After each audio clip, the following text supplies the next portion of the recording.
বিশ্বজুড়ে যুদ্ধের দামামা পরিবর্তন হচ্ছে ভূ রাজনীতির মানচিত্র। ইরান যুক্তরাষ্ট্রের সংঘাত থেকে শুরু করে ইউক্রেন আর গাজার রক্তক্ষয়ী যুদ্ধ, কোথায় কি ঘটছে গত ২৪ ঘন্টায় বিশ্ব সংঘাতের ১০টি গুরুত্বপূর্ণ খবর নিয়ে আমি আছি আপনাদের সাথে। চলুন শুরু করা যাক আজকের মূল সংবাদ। ইরান যুক্তরাষ্ট্র যুদ্ধ, হরমুজ প্রণালীতে উত্তেজনা। আজকের প্রধান খবর, ইরান ও যুক্তরাষ্ট্রের মধ্যে চলমান যুদ্ধ এক নতুন মোড় নিয়েছে। হরমুজ প্রণালী এখন বিশ্বের অন্যতম ঝুঁকিপূর্ণ অঞ্চলে পরিণত হয়েছে।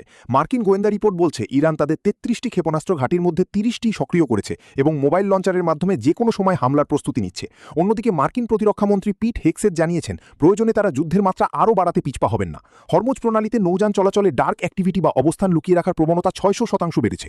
এই উত্তেজনার ফলে বিশ্ববাজারে জ্বালানি তেলে সরবরাহ মারাত্মকভাবে ব্যাহত হওয়ার আশঙ্কা দেখা দিয়েছে। ইউক্রেন রাশিয়া যুদ্ধ, কিয়েভ ও ওডেসায় ভয়াবহ হামলা।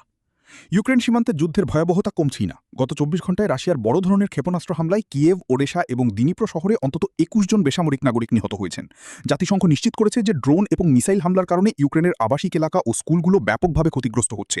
বিশেষ করে খার্কিভ অঞ্চলে হসপিটালিটি এবং শিক্ষা অবকাঠামো ধ্বংস হয়ে যাওয়ায় মানবিক সংকট চরম আকার ধারণ করেছে।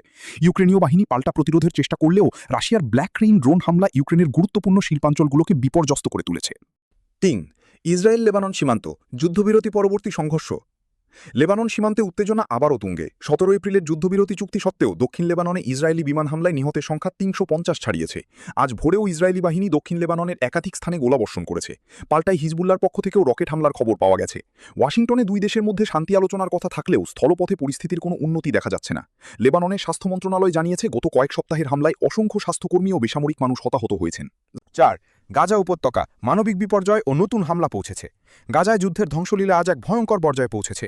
সবশেষ রিপোর্ট অনুযায়ী ইসরায়েলি হামলায় গাজায় নিহতের মোট সংখ্যা ৭২,০০০ অতিক্রম করেছে। জাতিসংঘ জানিয়েছে গাজায় খাদ্য ও ওষুধের সরবরাহ বন্ধ করে দিয়ে পরিকল্পিতভাবে দুর্ভিক্ষ তৈরি করা হচ্ছে। জিকিম ও কেরেম শালম ক্রসিং দিয়ে নামমাত্র সাহায্য ঢুকলেও তা প্রয়োজনের তুলনায় নগণ্য। গাজা সিটি এবং খান ইউনিস এলাকায় অবিস্ফোরিত বোমার কারণে বেসামরিক মানুষের প্রাণহানি বাড়ছেই। আন্তর্জাতিক মানবাধিকার সংস্থাগুলো একে এথনিক ক্লিনজিং বা জাতিগত নিধন হিসেবে বর্ণনা করছে। সুদান গৃহযুদ্ধ, ড্রোন হামলায় বেসামরিক মৃত্যু। সুদানের গৃহযুদ্ধ ৪র্থ বছরে পদার্পণ করেছে এবং পরিস্থিতি দিন দিন নিয়ন্ত্রণের বাইরে চলে যাচ্ছে। দারফুর অঞ্চলে ড্রোন হামলায় গত ৪ মাসে ৮০% বেসামরিক মৃত্যুর ঘটনা ঘটেছে। আজ পশ্চিম দারফুরের একটি বাজারে ড্রোন হামলায় ৫ জন নিহত এবং বহু মানুষ আহত হয়েছেন। জাতিসংঘ সতর্ক করেছে যে সুদানের এই যুদ্ধ এখন আফ্রিকার দীর্ঘতম ও রক্তক্ষয়ী সংকটে পরিণত হতে যাচ্ছে। মানবিক সাহায্য সংস্থাগুলো সেখানে পৌঁছাতে পারছে না, ফলে লাখ লাখ মানুষ খাদ্য ও চিকিৎসার অভাবে ধুঁকছে। দক্ষিণ সুদান আকোবো রাজ্যে নতুন সংঘাত ছড়িয়ে পড়েছে। এতে প্রায় ২ লাখ মানুষ বাস্তুচ্যুত হয়েছে, যার অর্ধেকই প্রতিবেশী ইথিওপিয়ায় আশ্রয় নিয়েছে। ইন্টারন্যাশনাল রেস্কিউ কমিটি আইআরসি জানিয়েছে সেখানে একমাত্র সচল হাসপাতালটি লুটপাটের শিকার হয়েছে। এই সংঘাতের ফলে অঞ্চলটিতে দুর্ভিক্ষের আশঙ্কা তৈরি হয়েছে।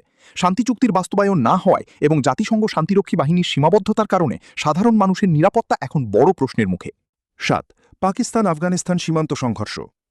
দক্ষিণ এশিয়ায় পাকিস্তান ও আফগানিস্তান সীমান্তে উত্তেজনা চরমে পৌঁছেছে। বান্নু এবং নওরং বাজারে ভয়াবহ জঙ্গি হামলার পর পাকিস্তান সীমান্তে নিরাপত্তা জোরদার করেছে। বিশ্লেষকরা বলছেন ইসলামাবাদ এবং কাবুলের মধ্যে ক্রস বর্ডার বা আন্তঃসীমান্ত বিমান হামলার ঝুঁকি গত কয়েক বছরের মধ্যে সর্বোচ্চ। আফগানিস্তান থেকে পরিচালিত উগ্রবাদী গোষ্ঠীগুলোর তৎপরতা বন্ধে পাকিস্তান কঠোর অবস্থান নেওয়ার ঘোষণা দিয়েছে। এই উত্তেজনার ফলে খাইবার পাখতুনখোয়া অঞ্চলের হাজার হাজার মানুষ ঘরবাড়ি ছেড়ে নিরাপদ স্থানে সরে যাচ্ছে। বিশ্ব জ্বালানি সংকট, যুদ্ধের প্রভাব। ইরান ও মধ্যপ্রাচ্যের যুদ্ধের প্রভাবে বিশ্ব এখন ইতিহাসের সবচেয়ে বড় জ্বালানি সংকটের মুখোমুখি। আন্তর্জাতিক জ্বালানি সংস্থা আইইএ জানিয়েছে প্রতিদিন প্রায় ১৪ মিলিয়ন ব্যারেল তেলের ঘাটতি তৈরি হয়েছে। বিশ্ববাজারে তেলের দাম ব্যারেল প্রতি $১০০ ছাড়িয়ে গেছে। জেপি মর্গান এবং বড় বিনিয়োগ ব্যাংকগুলো সতর্ক করেছে যে হরমুজ প্রণালী দীর্ঘমেয়াদে বন্ধ থাকলে ২০২৭-২৮ সাল পর্যন্ত বিশ্ব অর্থনীতি মন্দার কবলে থাকবে। ইতোমধ্যে এশিয়া ও ইউরোপের দেশগুলোতে বিদ্যুৎ এবং জ্বালানির রেশনিং শুরু হয়েছে।